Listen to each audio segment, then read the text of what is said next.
கர்த்தருடைய பரிசுத்த நாமத்துக்கு மகிமை உண்டாகட்டும். யாத்திராகம புஸ்தகம் 20வது அதிகாரம் 2வது வசனம். உன்னை அடிமைத்தன வீடாகிய எகிப்து தேசத்திலிருந்து புறப்பட பண்ணின உன் தேவனாகிய கர்த்தர் நானே. உன்னை அடிமைத்தன வீடாகிய எகிப்து தேசத்திலிருந்து உன்னை புறப்பட பண்ணின உன் தேவனாகிய கர்த்தர் நானே. பிரியமானவர்களே, எகிப்து எப்படிப்பட்டது அப்படி சொல்லித்தான் நாம் தொடங்கணும். இது எகிப்தினுடைய இடத்துலேருந்து வெளியே வந்து கானானுடைய பிரயாணத்திலேருந்து எகிப்தினுடைய வனாந்தர பிரயாணத்திலேருந்து கானான் வரைக்கும் போய் சேரும். முதலாவது அவர்கள் எகிப்தில் எப்படி இருந்தார்கள்? அவர்கள் எகிப்தில் எப்படி இருந்தார்கள்? எகிப்து எப்படிப்பட்டதான இடம், எதற்கு அது அடையாளமாக இருக்குது அப்படின்றத தான் நாம் போன வாரம் தொடங்கணும். எகிப்து முதலாவது பாவத்துக்கு அடையாளமாக இருக்குது, 2வது அடிமைத்தனம், 3வது வசைச்சொல், அதாவது பழமொழி. அதற்கு தான் எகிப்து வேதத்தில் அடையாளமாக இருக்குன்னு வசனங்கள் இருக்குது. இப்போ முதல் காரியம் பாவத்துக்கு அது அடையாளமாக இருக்குது அப்படி சொல்லி பாவத்தை குறித்து தான் நம்ம போன வாரம் ஒரு காரியத்தை பார்த்தோம். அது என்ன? யூதாவுடைய புஸ்தகத்தில் 11வது வசனத்தை வாசிக்கும்போது, இவர்களுக்கு ஐயோ, இவர்கள் காயினுடைய வழியிலே நடந்து பிழையாம் கூலிக்காக செய்த வஞ்சகத்தில் விரைந்தோடி கோரா எதிர்த்து பேசின பாவத்தில் விழுந்து கெட்டு போனார்கள் அப்படி சொல்லி முடியுது.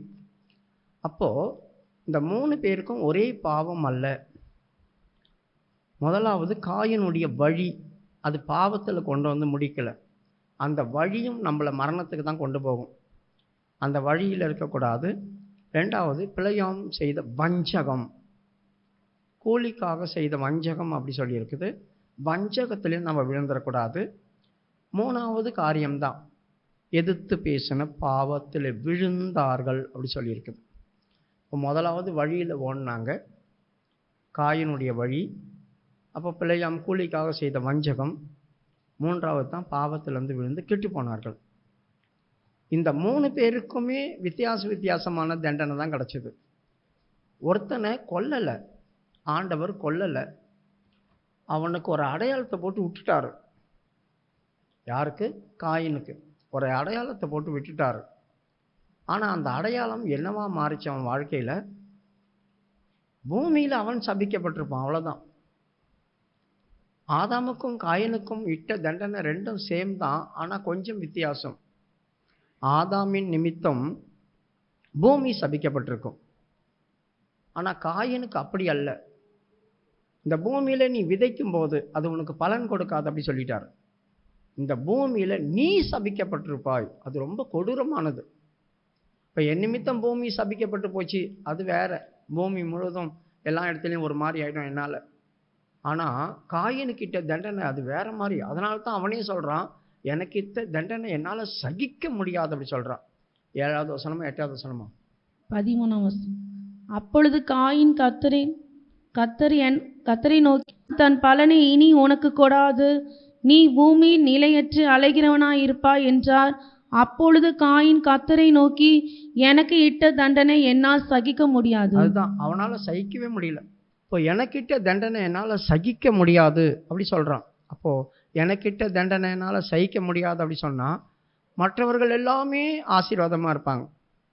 5 பேர், அந்த 5 பேரும் வேலை செய்கிறாங்க அப்படி சொன்னால் அதில் ஒருத்தன் செய்கிற வேலை மட்டும் கெட்டு போச்சுன்னா எப்படி இருக்கும்? அவன் செய்கிற வேலை மட்டும் வாழ்க்காமல் போயிட்டே இருக்குன்னா எப்படி இருக்கும்? அவனுக்கு மட்டும் ஆசீர்வாதம் கிடைக்காம போகுது அப்படி சொன்னால் என்ன இருக்கும்? அதுதான் காயினுடைய வழி, எரிச்சலின் வழி. அதுக்கும் இதுக்கும் சம்பந்தம் இல்லை, அதுக்கும் எகிப்துக்கும் சம்பந்தமே கிடையாது, அது வேற. அதனால் கர்த்தர் அவனை கொல்லலை, அடையாளம் போட்டு விட்டுட்டார். இந்த பூமியில் நீ கஷ்டப்பட்டு தான் சாவு. அவன் அதை நினச்சி நினச்சி நினச்சி குமிரிட்டே இருக்கணும். அதனால தான் என்னை சகிக்க முடியாத தண்டனை கொடுத்து அப்படி சொல்கிறான். பிழையும் வஞ்சகத்தில் விரைந்தோடினான், அவனுக்கும் ஒரு தண்டனை கிடச்சிது. அது என்ன? மரண தண்டனை. ஆவிக்குரிய இஸ்ரவேல் ஜனங்கள் அவனை கொண்டு போட்டாங்க. பட்டயத்தினால யுத்தத்தில் சாவடிச்சிட்டாங்க அவனை. அவன் வெட்டப்பட்டு செத்து போனான். இப்போ இவனுக்கு தண்டனை கிடச்சிது, அவன் செய்த தண்டனைக்கு கிடச்சிது. ஆனால் 3வது கூட்டத்தார் தான் இந்த கோரா கூட்டத்தார். இந்த கோரா கூட்டத்தார் பாவத்தில் விழுந்தார்கள். எதிர்த்து பேசி, யாரை எதிர்த்து பேசினாங்க?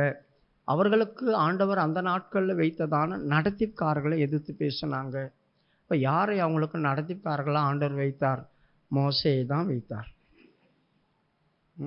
நிறைய முறை அவர்கள் எதிர்த்து பேசி ஆண்டவர் சமூகத்தில் அடி வாங்கினாங்க. மோசேக்கு ஒரு முறை 2 முறை இல்லை, நிறைய முறை. இந்த கோரா கூட்டத்தார் மாத்திரமல்ல, நிறைய முறை நிறைய பேர் எதிர்த்து பேசினாங்க. நிறைய பேர் தண்ணி கிடைக்காத போது, அந்த சூர் வனாந்தரத்தில் வரும்போது, எங்களுக்கு தண்ணி இல்லாமல் இங்கே கொல்லவா எங்களை கொண்டு வந்தே அப்படி சொல்லி முறுமுறுத்தாங்க. அப்போ ஒரு பிரச்சனை வந்துச்சு. அப்போ தான் ஆண்டவர் அவங்களுக்கு பிரமாணமே கொடுக்க ஆரம்பித்தார். முதல் பிரமாணம் எங்கே கிடச்சிது அவங்களுக்கு?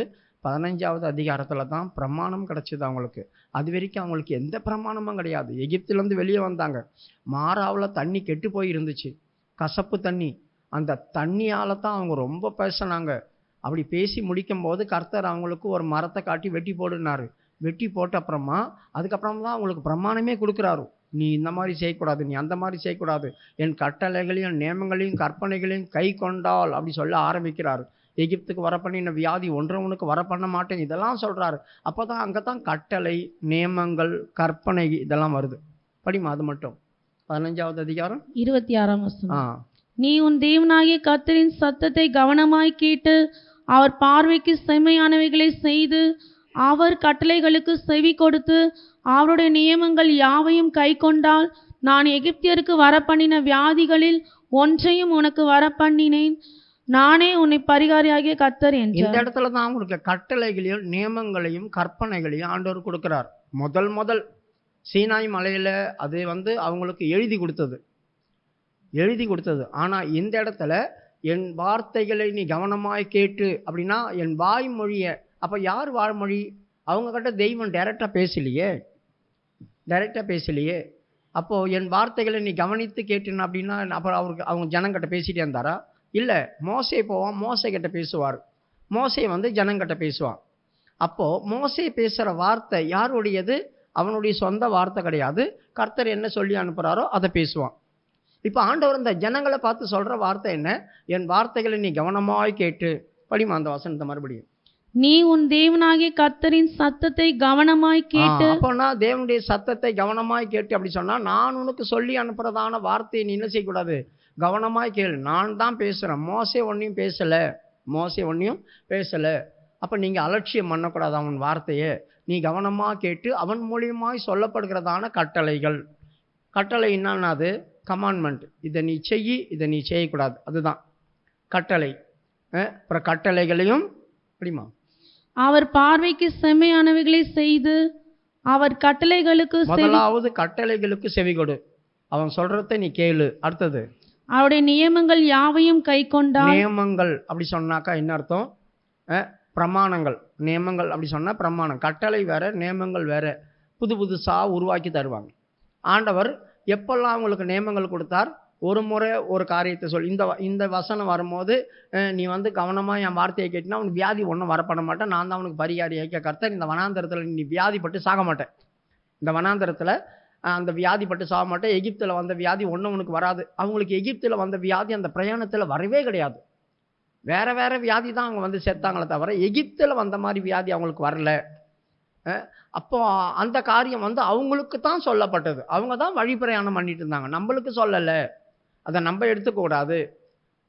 எகிப்தில் வந்த வியாதியெல்லாம் இப்போ நம்மளுக்கு வந்துட்டுருக்குது, அப்படி இல்லை. அப்போ அவர் ஆண்டவர் சொல்கிறாரு என் நியமங்கள்.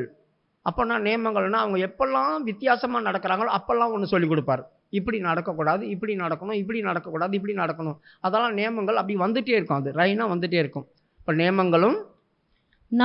நியமங்கள் யாவையும் கை கொண்டால் நான் எகிப்தியருக்கு வரப்பண்ணின வியாதிகளில் ஒன்றையும் உனக்கு வரப்பண்ணேன். இந்த நியமங்கள் தான் கற்பனையாய் மாறும். இந்த நியமங்கள் தான் கற்பனையாக அவங்களுக்கு விதிவிலக்காக எழுதி வச்சுப்பாங்க. இப்படியெல்லாம் கர்த்தர் சொல்லியிருக்காரு, நாங்கள் இப்படி நடந்தோம், என் பிள்ளைங்களும் இப்படி நடக்கணும், அந்த மாதிரி எழுதி வச்சுப்பாங்க. அப்போ கர்த்தர் கட்டளை கொடுத்தது எங்கே? இந்த இடத்துல தான் முதல் அது வாய்மொழி.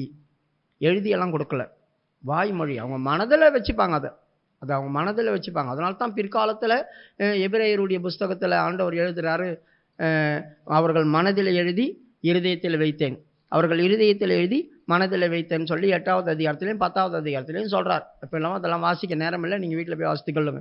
அப்போ ஆண்டவர் ஒரு இடத்துல இருதயத்தில் எழுதி மனதில் வைக்கிறேன்னு சொல்கிறாரு, இன்னொரு முறை மனதில் எழுதி இருதயத்தில் வைக்கிறேன்றார். ஒரு முறை இருதயத்தில் எழுதுறன்றாரு, ஒரு முறை மனதில் எழுதுறன்றார். ஒரு முறை இருதயத்தில் வைக்கிறன்றாரு, இன்னொரு முறை மனதில் வைக்கிறன்றார். இதெல்லாம் அவங்களுக்கு கொடுக்கப்பட்ட நியமங்கள், இதெல்லாம் அவங்களுக்கு கையெழுத்தினால எழுதப்பட்டு கொடுக்கல. அப்போ எந்த இடத்துல அவர்களுக்கு பரிபூர்ணமான கட்டளையை கொடுத்தாருன்னா சீனாய் மலையில் தான். சீனாய் மலையில் வச்சு தான் அவங்களுக்கு பிரமாணங்களும் கட்டளைகளையும் கொடுத்தார். இதை இதை செய்யக்கூடாதுன்னு தேவன் கொடுத்ததான 10 கட்டளை. அதுக்கப்புறம் நிறைய நியமங்களை அப்புறம் கொடுத்துக்கிட்டே போனார். அப்புறம் கொடுத்துக்கிட்டே போனார். சரி, இப்போ அவருக்கு கர்த்தருடைய வார்த்தை இவன் மூலியமா வருது அப்படின்றதையும் மறந்துட்டாங்க. மறந்ததால தான் அவங்க எதிர்த்து பேசினாங்க. அப்படி அவங்க பேசும்போது, இவன் கண்டிக்கும் போது அவங்களுடைய வாயிலிருந்து வந்ததான வார்த்தைகள் என்ன? சபை பரிசுத்தமாக தான் இருக்குது, நாங்களும் பரிசுத்தமாக தான் இருக்கிறோம், சபையின் நடுவில் தேவன் இருக்கிறார், அதனால் நீங்கள் என்ன செய்கிறீங்க? எங்களை அடக்கி ஆள பார்க்குறீங்க, எங்களை மிரட்டுறீங்க, உங்கள் சபைக்குள்ளே நீங்கள் இப்படி என்ன வச்சுக்க பார்க்குறீங்க, உங்களுக்கு நாங்கள் அடிமையா, எங்களை சபையில் உயர்த்துறீங்க நீங்கள் அப்படி சொல்லி 16வது அதிகாரத்தில் அவங்க சொல்கிறாங்க. 16:3 என்னாகாமும் 16:3. மோசேக்கும் ஆரோனுக்கும் விரோதமாக கூட்டம் கூடி அவர்களை நோக்கி, நீங்கள் மிஞ்சி போகிறீர்கள், சபையார் எல்லாரும் பரிசுத்தமானவர்கள், கர்த்தர் அவர்கள் நடுவில் இருக்கிறாரே, இப்படி இருக்க கர்த்தருடைய சபைக்கு மேலாக உங்களை ஏன் உயர்த்துகிறீர்கள் என்றார்கள். இப்போ இவங்க 2 பேரையும் தான் ஆண்டவர் நடத்திப்பா வச்சிருக்கிறாரு. இந்த 2 பேருக்கும் விரோதமாக இவங்க முறுமுறுத்தாங்க, 2 பேருக்கு விரோதமாக எழும்புனாங்க. அப்படி எழும்பி என்ன சொல்கிறாங்க? சபையில் கர்த்தர் இருக்கிறார், நாங்கள் பரிசுத்தமாக தான் இருக்கிறோம், இப்போ ஏன் நீ உங்களை உயர்த்துற, சபைக்கு மேலே உன்னை ஏன் உயர்த்துற அப்படி சொல்லி அவனுக்கு விரோதமாக முறுமுறுத்தாங்க. அப்போ அவன் சொன்ன வார்த்தை யாருடையது? அப்போ 15வது அதிகாரத்தில் அவர் சொல்கிறார், என் சத்தத்தை கவனமாக கேட்டு. அப்போ அவரே டைரெக்டாக பேசலையே, அப்படி அவர் ஒரு முறை பேசினார், இந்த ஜனங்கிட்ட ஒரே ஒரு முறை பேசினார். அப்போ அவங்க என்ன சொன்னாங்க? 20வது அதிகாரம் 19வது வசனம் வாசிங்க. யாத்ராகமம் 20வது அதிகாரம் 19வது வசனம்.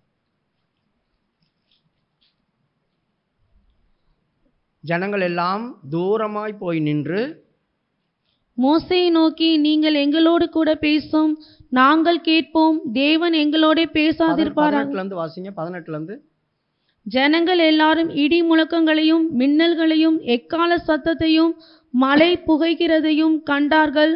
அதை கண்டு ஜனங்கள் பின்வாங்கி தூரத்திலே நின்று மோசேயை நோக்கி, நீ எங்களோட பேசும், நாங்கள் கேட்போம், தேவன் எங்களோட பேசாதிருப்பாராக, பேசினால் நாங்கள் செத்து போவோம் என்றார்கள்.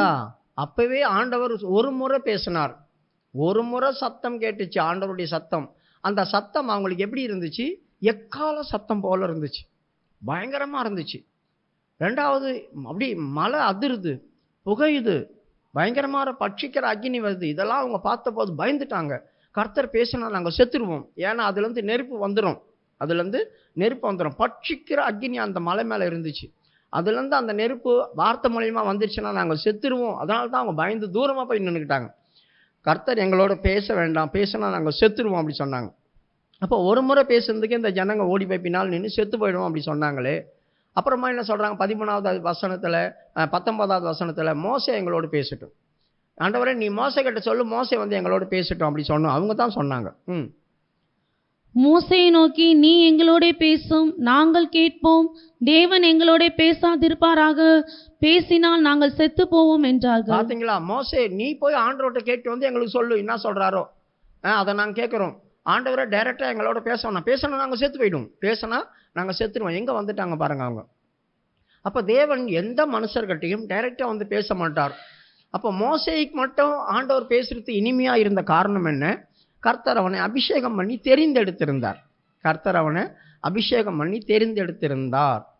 நல்லா புரிஞ்சிக்கணும். நமக்கு ஒரு நடத்திப்புக்காரங்களை வச்சிருக்கிறாங்க, ஒரு சபையில் ஒரு ஊழியக்காரங்க இருக்கிறாங்க அப்படி சொன்னாக்கா அவங்கள தேவன் அபிஷேகம் பண்ணி தெரிந்தெடுத்திருக்கிறார். அவர் தான் அவங்க கிட்ட பேச முடியும், அவங்களுக்கு தான் அது ஏற்கும், அவங்களுக்கு அது கேட்க முடியாத மாதிரி இருக்காது. அவங்க அதை கேட்டுட்டு இவங்ககிட்ட சொல்லணும்.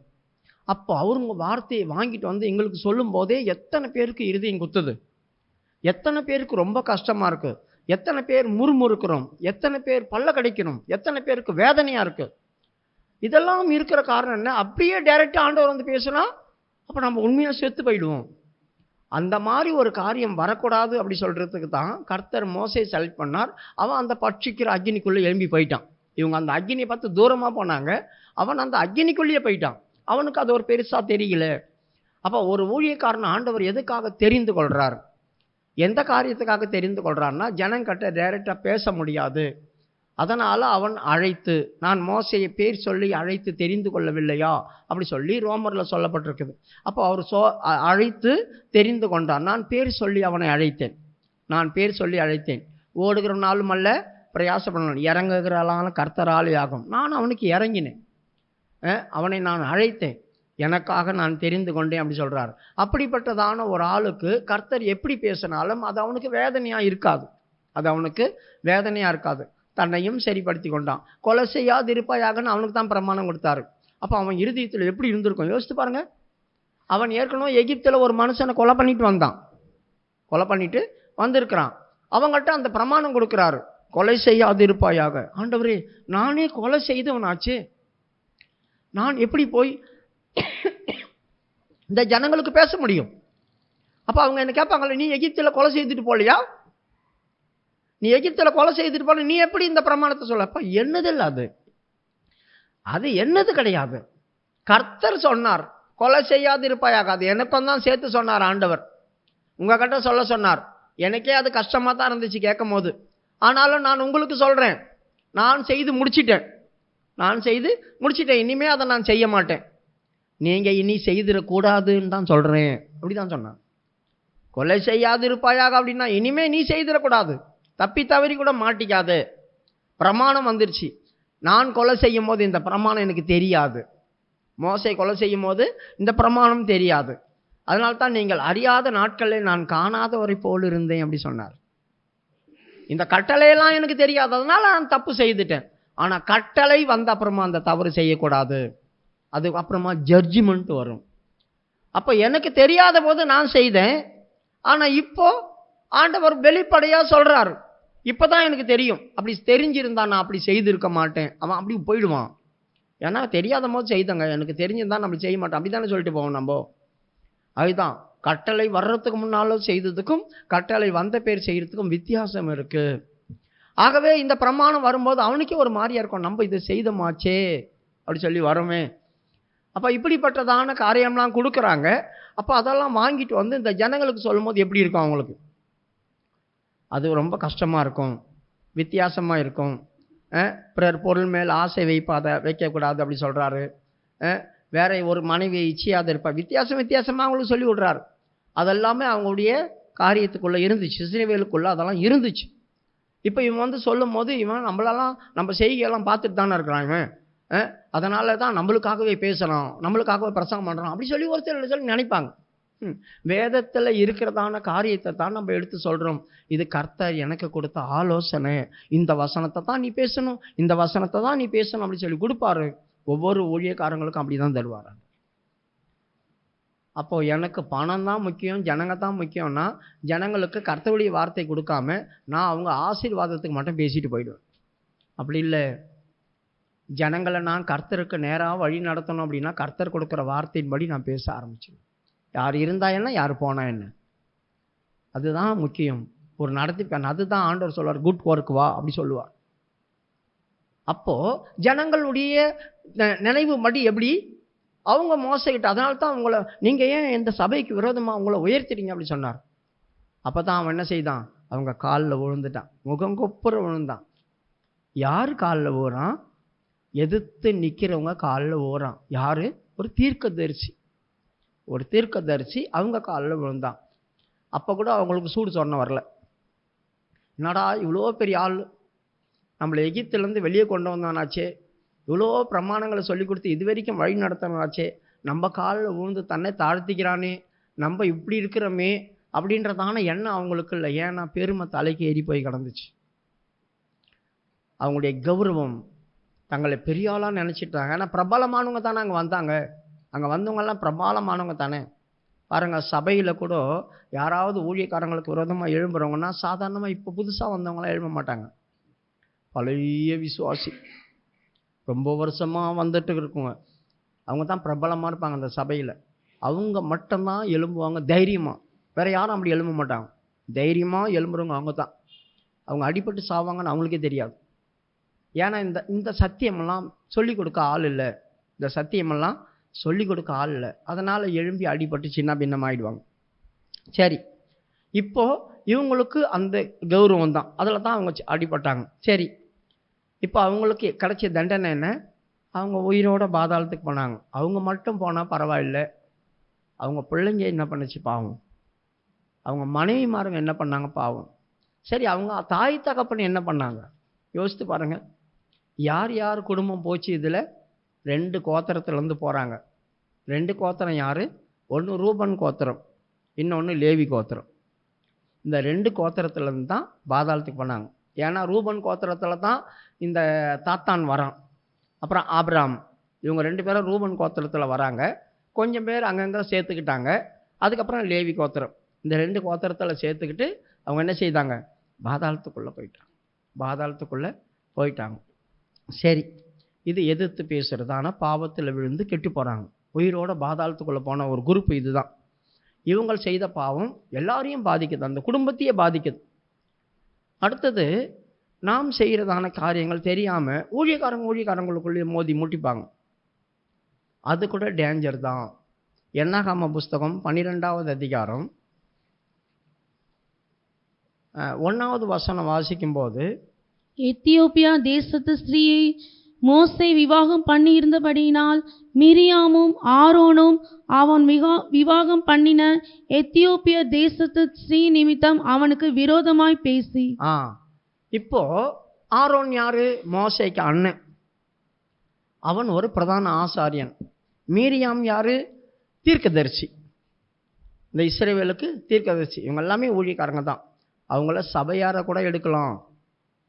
அவங்கள ஊழியக்காரங்க மட்டும் எடுக்க முடியாது, சபையாரை அவங்க கூட எடுக்கலாம். அப்போ இவங்க என்ன செய்தாங்க? யார் நிமித்தம் பேசுகிறாங்க?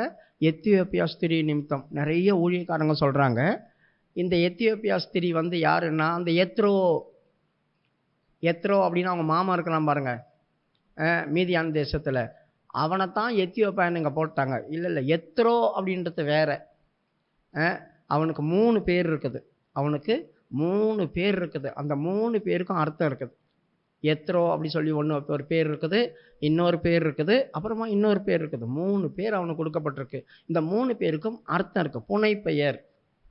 அப்போது இவன் ஒரு ஆசாரியனாக இருந்தான். யாருக்கு? மீதியானியர் தேசத்தில். எப்படி இவன் ஆசாரியனாக இருந்தான்? ஏன்னா அங்கே தேவனுடைய பர்வதம் ஒன்று இருந்துச்சு, அதான் ஓரேப் மலை. அந்த ஓரேப் மலையுடைய அடிவாரத்தில் தான் இவங்க குடியிருந்தாங்க. யார்? இந்த எத்ரோவும் மோசையுடைய மாமன் குடும்பமாக அந்த மலைக்கு கீழே தான் குடியிருந்தாங்க. அதனால தான் ஒரு முறை அந்த மலையில் அவன் ஆடு மேய்ச்சிட்டு இருக்கும்போது ஒரு சத்தம் வந்துச்சு. அந்த சத்தத்தை என்னன்னு பார்க்கணுன்ட்டு மோசை மேலே போனான். பார்த்தீங்களா? அடிவாரத்துலேருந்து மேலே போனது காரணம் அதுதான். இவங்க அங்கே தான் இருக்கிறாங்க.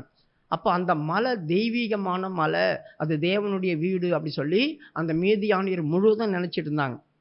அப்போ அந்த மலை எப்படிப்பட்டதுன்னாக்கா, இப்போது ஒரு மலை இருக்குன்னு வைங்க, இந்த பக்கம் அது ஓரேப் மலை, இந்த பக்கம் ஓரேப் மலை, இந்த பக்கம் அந்த மலை ஏறி இந்த பக்கம் இறங்கினா சீனாய் மலை மாறினாங்க.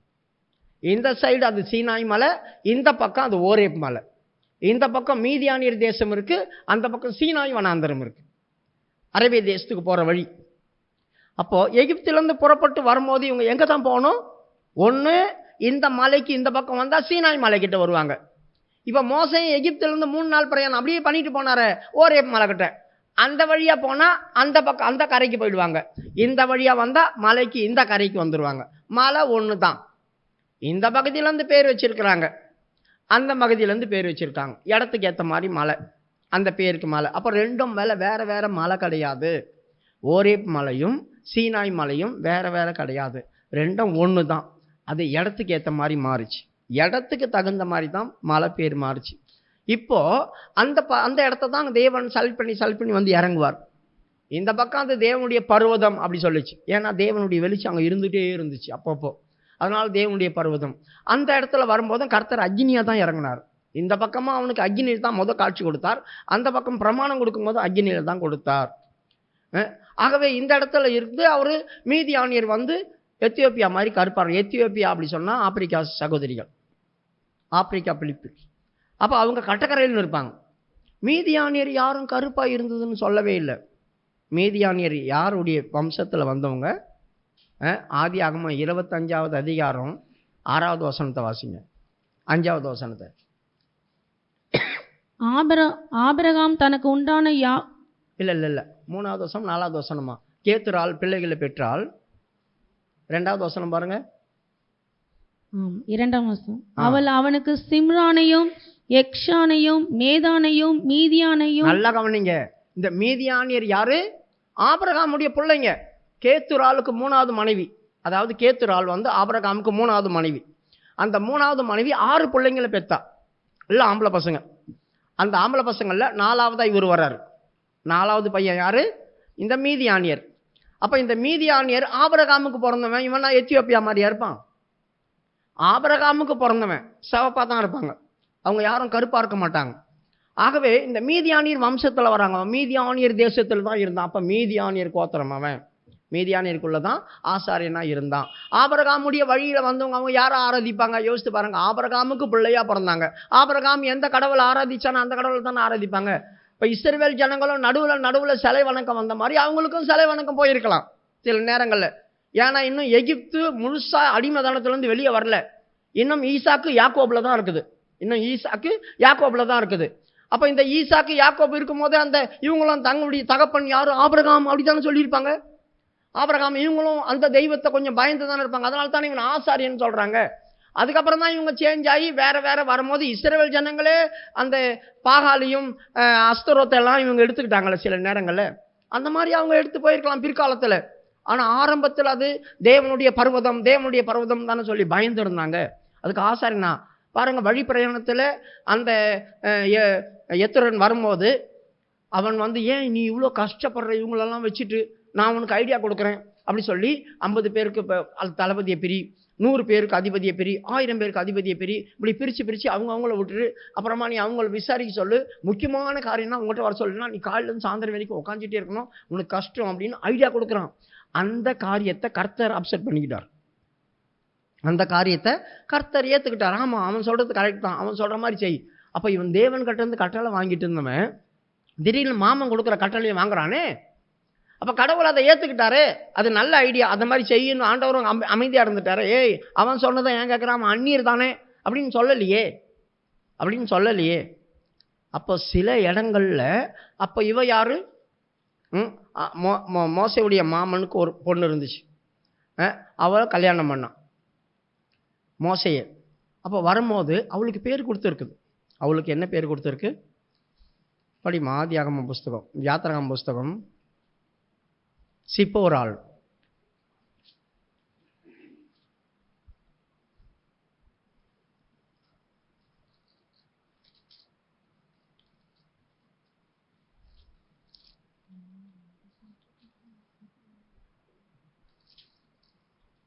சிப்போராள் ஒரு கருக்குள்ள ஒரு கல்லை எடுத்து தன் பிள்ளைகளுடைய நுனித்தோலை வெட்டி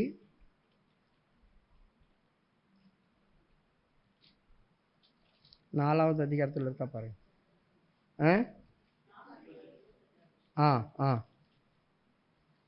அப்பொழுது சிப்போரால் கருக்குள்ள ஒரு கல்லை எடுத்து தன் புத்திரனுடைய நுனித்தோலை அறுத்து. அப்பொழுது சிப்போரால் கருக்கான ஒரு கல்லை எடுத்து தன் புத்திரனுடைய நுனித்தோலை அறுத்து அதை அவன் கால்களுக்கு முன்பாக எரிந்து, நீ எனக்கு ரத்த சம்பந்தமான புருஷன் சொன்னான். இப்ப தேவதூதன் கொல்ல வரான். யார? மோசையை கொல்ல வரான். கொல்ல வரும்போது இவன் என்ன செய்தா? தன் 2 பிள்ளைகளை நுனித்தோலை வெட்டி காலின் கீழ் போட்டு, ஓ நீ என் ரத்த சம்பந்தமான புருஷன் சொல்லிட்டான். வெட்ட வந்த தேவதூதன் கொல்லாம போயிட்டான். யோசித்து பாருங்க. ஆண்டவர் தான் ஒரு ஊழியத்தை கொடுத்து இவனை எகிப்துக்கு போய் என் ஜனங்களை வெளியே கொண்டு வா அப்படி சொன்னாரு. அப்படி சொன்னவர் கொல்ல ஆள் அனுப்புவாரா? நீங்களே யோசிங்க. எனக்கு ஒரு ஆள் வேலை கொடுத்து அனுப்புறாங்க, இந்த வேலை போய் நீ செய்யணும். நான் போயிட்டு இருக்கிற பாதி வழியில என் ஆள் அனுப்பி கொண்டுரு, அவனை கொண்டுரு அப்படி சொல்லுவாங்களா? எதுக்காக மோசையை கொல்ல வந்தான் தேவதூதன்? மேல் உள்ள வசனம் வாசிமா. வழியிலே தங்கும் இடத்திலே கர்த்தர் அவனுக்கு எதிர்ப்பட்டு அவனை கொல்ல பார்த்தார். நல்லா கவனிங்க, இது தூதர்னு கூட சொல்லல, இத தூதர்னு கூட சொல்லல. கர்த்தர் அவனுக்கு எதிர்ப்பட்டு அவனை கொல்ல பார்த்தார். அதுக்கப்புறமா அந்த நுனித்தோலை வெட்டின பேரு அந்த கர்த்தர் யாரா மாறுறாரு பாருங்க. பின்பு அவர் அவனை விட்டு விலகினார். அப்பொழுது அவள் விருத்த சேதன நிமித்தம் நீ எனக்கு இரத்த சம்பந்தமான புருஷன் என்றான். கர்த்தர் ஆரோனை நோக்கி, நீ வனாந்தரத்திலே மோசேக்கு எதிர்கொண்டு போ என்றார். அவன் போய் தேவ பர்வத. இந்த இடத்துல கர்த்தர் தான், தேவதூதனே வரல. கர்த்தர் தான் அவனுக்கு விரோதமா எதிர்த்து நிற்கிறார். கர்த்தர் தான் அவனை கொல்ல வர்றார். நான் என்னையே அமிச்சிட்டு அவரே என்னை கொல்ல வருவாரா? அப்போ இங்கே என்ன தான் நடந்துச்சு? அவன் என்ன தப்பு பண்ணான்? வழியில் தங்கும்படி தான், வழியில் தங்கும்படி தான். பிரியமானவர்களே, எப்பொழுது அவனுடைய பாதரட்சியை கைட்டி போடு அப்படின்னு சொன்னாரோ அந்த அந்த ஓரேப் மலையில் அந்த பாதரட்சை எதுக்கு அடையாளமாக இருக்குது? ரூத்தில் வரும்போது இது கண்டுபிடிக்கலாம். ரூத்துடைய புஸ்தகத்தில் வரும்போது அங்கே ரூத்தை கல்யாணம் பண்ணுறதுக்கு போவாஸ், அப்போது ரூத்துக்கு நெகோமிக்கு ரொம்ப நெருங்கின ஒருத்தன் இருப்பான். அவனும் ரூத்தை கல்யாணம் பண்ணிக்கலாம். ஆனால் அவன் என்ன பண்ணான்? அதெல்லாம் கல்யாணம் பண்ண முடியாதுன்னு சொல்லிட்டான். அப்படியானா பாதரட்சியை கைட்டி போடு அப்படி சொன்னாங்க. நீயே கல்யாணம் பண்ணிக்கோ. அப்போ பாதரட்சியை கைட்டி போடணுன்னே பாதரட்சியை கைட்டி போட்டாங்க. பாதரட்சியை கைட்டி போடுறான் ஒருத்தன் அப்படின்னாக்கா, இவ எனக்கு இனிமேல் தேவையே கிடையாது, இவ எனக்கு இனிமே தேவையே கிடையாது. அந்த பாதரட்சியை இவன் போட்டுக்கிட்டான்னா அவளை நான் எடுத்துக்கிறேன், குடும்ப வாழ்க்கை செய்வேன் அப்படி சொல்கிறான். ரூத்துடைய புஸ்தகம் 3 அதிகாரம் 4 7 வசனம். மீட்கிறதிலும் மாற்றுகிறதிலும் சகல காரியத்தையும் உறுதிப்படுத்தும்படிக்கு இஸ்ரவேலிலே பூர்வகால வழக்கம் என்னவென்றால், ஒருவன் தன் பாதரட்சியை கழற்றி மற்றவனுக்கு கொடுப்பான். இது இஸ்ரவேலிலே வழங்கின உறுதிப்பாடு. ஒருவனுடைய பாதரட்சியை கைட்டி இன்னொருத்தங்கிட்ட கொடுத்துருவான். இனிமே அது எனக்கு வேணாம், நீ எடுத்துட்டு போ அப்படி சொல்லிட்டு. அப்போ இந்த பாதரட்சி அவங்ககிட்ட கொடுத்துறான்னாக்கா இவனுடைய சொந்த பொருள் அங்கே போகுது. இனி இவர் இதை கிட்ட சேர மாட்டார், இவர் இதை கிட்ட சேர மாட்டார். யார் யாருக்கிட்ட பாதரட்சியை கைட்டி போட சொன்னார்? 2 பேர்கிட்ட தான் சொன்னார் ஆண்டவர். ஒன்று மோசே கிட்ட, 2வது யோசுவா கிட்ட. நீ நிற்கிற இடம் பரிசுத்த பூமி, பாதரட்சி கைட்டி போடும். அதுக்குள்ளே அவன் வயசாகி போய் கிடந்தான். இப்போ இந்த இடத்துல அவர் மலையில் பாதரட்சி கைட்டி போடு அப்படின்னு சொல்லும் போதே அவர் குடும்ப வாழ்க்கை முடிஞ்சிச்சுன்னு அர்த்தம். ஏன்னா பாதரட்சியை கைட்டி யார்கிட்ட கொடுத்தாரு? இந்த பாதரட்சியை கைட்டி அவன் போவாஸ் கிட்ட கொடுத்தான், போவாஸ் கிட்ட கொடுத்தான். அப்போ போவாஸ் கிட்ட கொடுக்கும் போதே அவன் என்ன பண்ணிட்டான்? ரூத்தை தனக்கு சொந்தமாக்கிட்டான். இப்போ இங்கே பாதரட்சியை கைட்டி எங்கே போடுறாரு? அவரு கர்த்தருடைய சன்னிதானத்தில் தான் போடுறாரு. இப்போ இனிமே எனக்கு என்ன வாழ்க்கை இல்லை, மாம்சத்தின்படி அந்த குடும்ப வாழ்க்கை கிடையாது, குடும்ப வாழ்க்கை கிடையாது. இப்போ கர்த்தருடைய ஊழியம் செய்ய நான் போகிறேன். புதிய ஏற்பாடு மட்டும்தாங்க இந்த மாதிரி ஒரு அனுபவம் அப்படின்னு நினைக்காதீங்க. பழைய ஏற்பாட்டிலேயே நிறைய இருந்துச்சு, பழைய ஏற்பாட்டிலேயே நிறைய இருந்துச்சு. இப்போது இவர் இதை இழந்துட்டார், இதை இழந்துட்டு போயிட்டார், கீழே வந்துட்டார்.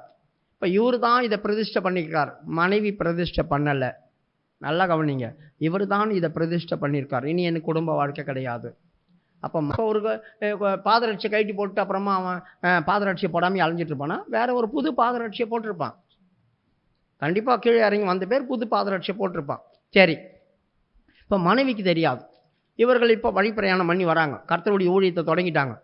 இப்போ அந்த கர்த்தருடைய ஊழியம் செய்ய போகிற இடத்துல இவர்கள் தங்கும்படி. இப்போ தங்குனா என்ன நடக்கும்? அவர்கள் தங்கும்படி. அப்போ அவர்கள் குடும்ப வாழ்க்கை செய்ய போயிருக்கலாம். அதனால் கர்த்தர் கோவம் வந்துடுச்சு. நீ தான் பாதரட்சியை கைட்டி போட்டுட்டல, குடும்ப வாழ்க்கை செய்ய மாட்டேன்னு தானே கைட்டி போட்ட, பிரதிஷ்டை பண்ணி தானே. இப்போ நீ அறிவில்லாமல் போகலாமா? உன்னை நான் கொல்லுவேன், உன்னை நான் கொல்லுவேன்னு தான் கொல்ல வந்தார் ஆண்டவர். நம்ம தான் புரிஞ்சிக்க மாட்டோம். எந்த தப்பும் செய்யாதவனை ஏன் கொல்ல வரணும் ஆண்டவர்? அப்போ நான் உன்னை கொல்லுவேன். சில பேர் மாற்றி மாற்றி சொல்கிறாங்க. அதெல்லாம் அதுக்கு அர்த்தமே இதுதான். உடனடியாக இவன் என்ன பண்ணான்? புரிஞ்சுக்கிட்டான். புரிஞ்ச உடனே என்ன பண்ணான்? 2 பிள்ளைங்களுடைய நுனித்தோலை வெட்டி தீக்கி வீசி எறிஞ்சா. எதுக்கு நுனித்தோலை வெட்டணும்? நுனித்தோலை வெட்டணுமா? அவங்க ஒரு விருத்த சேதனம் இல்லாத இருந்ததால தான் கொலை செய்ய ஆண்டவர் வந்தார்னு நிறைய பேர் சொல்கிறாங்க. அது காரியமே கிடையாது. இஸ்ரவேல் ஜனங்கள் விருத்த சேதனம் பண்ணாத கானான் வரைக்கும் வந்துட்டாங்க. நிறைய பேர் கானான் வரைக்கும் வந்தவங்களை தான் பக்கத்தில் யோசுவா 5வது அதிகாரத்தில் டேய் கத்தி எடுத்து 2ஆம் தரம் விருத்த சேதனம் பண்ண அவங்களன்றாரு. அவங்கெல்லாம் விருத்த சேதனம் பண்ணப்பட்ட முடிஞ்ச பிறகு தான் எகிப்தின் நிந்தை புரட்டி போடப்படுது அப்படி சொல்லி கில்கால் அப்படி சொல்லி அங்கே பேர் வைக்கிறாங்க.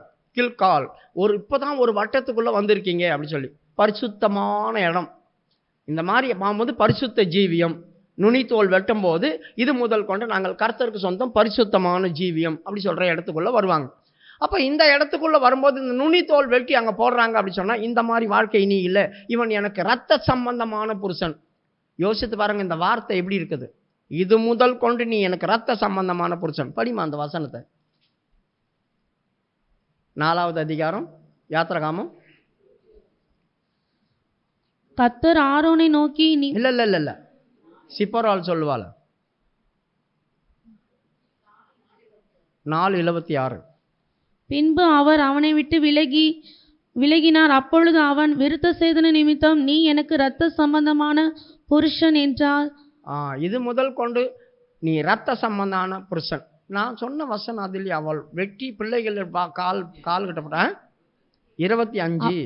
அப்பொழுது சிப்போரால் கருக்கான ஒரு கல்லை எடுத்து தன் புத்திரனுடைய நுனித்தோலை அறுத்து அதை அவன் கால்களுக்கு முன்பாக எறிந்து நீ எனக்கு இரத்த சம்பந்தமான புருஷன் என்றார். நீ எனக்கு இரத்த சம்பந்தமான புருஷன். அதாவது டேம் ஈஸ் அப்படி சொல்லிக்கோ. டேம் ஈஸ் அப்படி சொன்னா டேம்னா ரத்தம், ஈஸ்னா மனுஷன்.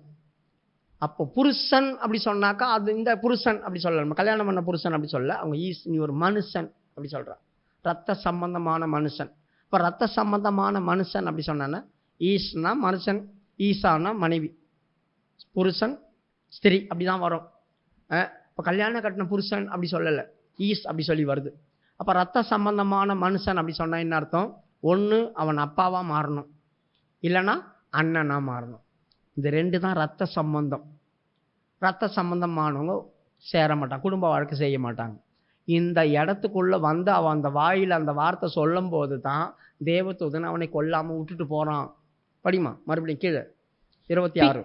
பின்பு அவன் அவனை விட்டு விலகினார். பார்த்தீங்களா? பின்பு அவனை விட்டு அவர் விலகினார். தொண்டையில் கத்தி வச்சுருந்துருப்பாருன்னா யோசித்து பாருங்க. அந்த வார்த்தை சொல்லும்போது அவனை விட்டுட்டு விலகிட்டார். ஏன்னா இனிமேல் இது மாதிரி நடக்காது, அவளே சொல்லிட்டா. இனிமேல் இந்த மாதிரி நடந்தால் என்ன நடக்கும் அப்படின்னு அவங்களுக்கு தெரிஞ்சு போச்சு. மகா பரிசுத்தமான ஜீவியம் இவங்க செய்ய போகிறாங்க. இப்போ இவங்க வந்துட்டாங்க. சரி, இப்போ இவ எத்தியோப்பியா ஸ்திரீ இல்லை, உங்களுக்கு புரிஞ்சு போச்சு. மீதியானியர் கட்டக்கரப்பாக இருக்க மாட்டாங்க. இவள் கொஞ்ச நாளைக்கு அப்புறமா தன் பிள்ளைகளை என்ன செய்தா? கூட்டு போனான். மோசைக்கு 2 பிள்ளைங்க இருந்தாங்க. அதில் ஒருத்தன் கெர்சோன் அப்படி சொல்லி ஒருத்தன் இருக்கிறான். கெர்சோன் ஆசாரியனாக இருந்தான் அந்த நாட்களில். இன்னொருத்தன் பேர் எனக்கு தெரியல, ஒருத்தன் பேர் தான் தெரியும். ஏன்னா அந்த ஒருத்தன் இருந்தான் மீகா. அவன் தான் அந்த சிலையெல்லாம் திருடி அதெல்லாம் வச்சுட்டு அதுக்கு இவன் தான் போய் ஆசாரியனாக இருந்தான். ஒரு வாலிபன் போய் எங்கள் ஆசாரியனாக இருந்தான் அப்படி சொல்லாங்க. மோசையுடைய பிள்ளைங்க தான் பேரனும் பிள்ளையும். அதெல்லாம் இப்போ உங்களுக்கு சொன்னால் உங்களுக்கு விளங்காது. சரி, இப்போது இவங்க அவங்க வீட்டுக்கு போயிட்டாங்க. அப்போ வந்தான் பாருங்க, அவளோட சேர்ந்து போயிட்டாங்க. அதுக்கப்புறமா ஒரு காரியம் நடந்துச்சு. இவருக்கு 110 வயசு. மோசேக்கு 3 காரியங்களை பிரிக்கலாம். பிறந்ததுலேருந்து 40 வருஷம் எகிப்தில் வாழ்ந்தான், 40 வயசு வரைக்கும். அப்புறமா அந்த 40லேருந்து 80 வயசு வரைக்கும் மீதியானியர் தேசத்தில் இருந்தான். 80 வயசுலேருந்து 120 வயசு வரைக்கும் வனாந்திர பிரயாணம் பண்ணான். 40 வருஷம் அரண்மனை வாழ்க்கை, அதுக்கப்புறம் 40 வருஷம் ஆடுகளை மேய்ச்சிட்டு இருக்கிறதான வாழ்க்கை, பிரமாணங்களை வாங்கினான். அதுக்கப்புறமா பரிசுத்தமான வாழ்க்கையை தொடங்கினான். பரிசுத்தமான வாழ்க்கையை தொடங்கி பரிசுத்தத்திலேயே முடிச்சுக்கிட்டான். இப்போது 110வது வயசு வரும்போது, அதெல்லாம் தமிழ் பைபிளில் இல்லை, யூதர்களுடைய சரித்திரத்தை தான் இருக்கும். 110வது வயசில் எத்தியோப்பியா ஸ்திரீ அந்த பிரயாணத்தில் வரும்போது, எகிப்திலேருந்து பிரயாணம் பண்ணி வரும்போது இஸ்ரவேல் மட்டும்தான் வரல. இஸ்ரவேல் இல்லாத இன்னொரு கூட்டத்தாரும் வந்தாங்க, அந்நிய ஜாதிகளும். என்னாகாமம் புஸ்தகம் 11வது அதிகாரம் 2வது வசனம் பசிங்க. 2வது வசனம் 3வது வசனமா? அந்த பிரயாணத்தில் வந்து அந்நிய ஜாதிகள் அவர்களும் அழுதாங்க அப்படி சொல்லியிருக்கோம். 11வது அதிகாரம் 4வது வசனம். பின்பு அவர்களுக்குள் இருந்த பல ஜாதியான அந்நிய ஜனங்கள். நல்லா கவனிங்க. பின்பு அவர்களுக்குள்ள இருந்த பல ஜாதியான, எதுல எப்போ இந்த அவர்களுக்குள்ள இருந்தாங்க? அந்த வழி பிரயாணத்துல. இஸ்ரவேல் பிரயாணம் பண்ணி வராங்களே, அந்த வழி பிரயாணத்துல இருந்தாங்க பல ஜாதியான ஸ்திரீகள். அப்போ பல ஜாதியான ஜனங்களில் எத்தியோப்பியாவும் இருந்தாங்க. ஏன்னா எகிப்தில் அந்த நாட்களில் மோசே இருந்த நாட்களில் ஒருத்தர் கூட எகிப்தில் வெள்ளையான ஆட்கள் கிடையாது, எல்லாமே நீக்ரோஸ் தான், கருப்பு இனத்தவர்கள் தான் என்ன செய்தாங்க, எகிப்தை ஆண்டு கொண்டிருந்தாங்களாம். பார்வோன் வந்து வெளியே நின்று பார்க்கும்போது நம்மை விட அவர்கள் தான் அதிகமாக இருக்கிறாங்கன்னு எப்படி கண்டுபிடிச்சான் அப்படி சொன்னால், அவங்க எல்லாம் கருப்பாக இருக்காங்க, வெள்ளையாக பிறந்தவங்களாம் இஸ்ரவேல் சந்ததி. அப்போ எங்கே பார்த்தாலும் வெள்ளை வெள்ளை வெள்ளையாக இருந்ததால் தான் இவங்க அதிகமாக இருக்காங்கன்னு அவன் வேலைந்து பார்த்து கண்டுபிடிச்சான். அதனால் இவங்களை விடக்கூடாது, இவங்களை கொன்னோம், இல்லை எதிராளி வந்தால் அவங்க பக்கம் சேர்ந்துட்டா நம்ம காலி ஆகிடுவோம் அப்படின்ற பயம் அவனுக்கு வந்தது. அப்போ கருப்பு இனத்தார் தான் என்ன செய்தாங்க, மோசே இருந்த காலத்தில் இருந்தாங்க. அப்போ அவங்கள அதுக்கப்புறமா தான் எத்தியோப்பியா அப்படி சொன்னாங்க. சரி, அந்த கருப்பு இனத்தாரும் உள்ள இந்த பிரயாணத்தில் வராங்க. பல ஜாதியான மனுஷர்கள் அங்கே இருந்ததான ஜனங்களும் கர்த்தருடைய வல்லமையை கண்டு இவங்க கூட இருக்கிற தெய்வம் தான் பயங்கரமான தெய்வம் அப்படி சொல்லி நம்பி விசுவாசித்து இவங்க கூட வந்துட்டாங்க. அவங்க வரும்போது தான் இவங்களுக்கு அந்த கறி மேலே ஆசை வந்துச்சு. அப்புறம் அந்த வெங்காயம், அந்த மீன், அந்த அப்பம் இதெல்லாம் நினச்சி அழுதாங்க. இறைச்சி எங்களுக்கு யார் கொடுப்பா அப்படி சொல்லி அழுதாங்க. இவங்க அந்நிய ஜாதி அழும்போது இவங்க தானே அந்த தேவனுடைய ஜனங்க, இவங்க எதை வேணால் சாப்பிட்டுக்கிட்டோம், நாங்கள் ஒன்றே அவங்க சேர்ந்தவங்க இல்லை, நாங்கள் அவங்க சேர்ந்தோம், எங்களுக்கு கிடைக்கட்டுமே, எங்களுக்கு யார் கொடுப்பா அப்படின்னு அழுதாங்க. அந்த அழுவுறத்தை பார்த்தோன்னே இவங்களுக்கும் அந்த அழ வந்துச்சு. அப்புறம் தான் இவங்களுக்கு அழ வந்துச்சு. படிமா அந்த வசனத்தை 4 முழுசா படி. பின்பு அவர்களுக்குள் இருந்த பல ஜாதியான அந்நிய ஜனங்கள் மிகுந்த இச்சை உள்ளவர்களானார்கள். இஸ்ரவேல் புத்திரரும் திரும்ப அழுது, நமக்கு இறைச்சியை புசிக்க கொடுப்பவர் யார்? நாம் எகிப்திலே கிரயம் இல்லாமல் சாப்பிட்ட மச்சங்களையும். போதும். இந்த இடத்துல யாரால இவங்களுக்கு இந்த மாதிரி பிரச்சனை வந்துச்சு? அந்நிய ஜனங்களால் தான் இவங்களுக்கு பிரச்சனை வந்துச்சு. அது ஏற்கனவே இவங்க ரொம்ப பிரச்சனை பண்ணும்போது கர்த்தர் என்ன பண்ணார், அக்கினி அனுப்பினார். அக்கினி அனுப்பி பாளையத்துக்கு புறம்பே இருக்கிறவங்களை கொண்டு போட்டார். இப்போ பாளையத்துக்கு புறம்பே இருக்கிறவங்க ஏன் சேர்த்தாங்க? 1-2 வாசி.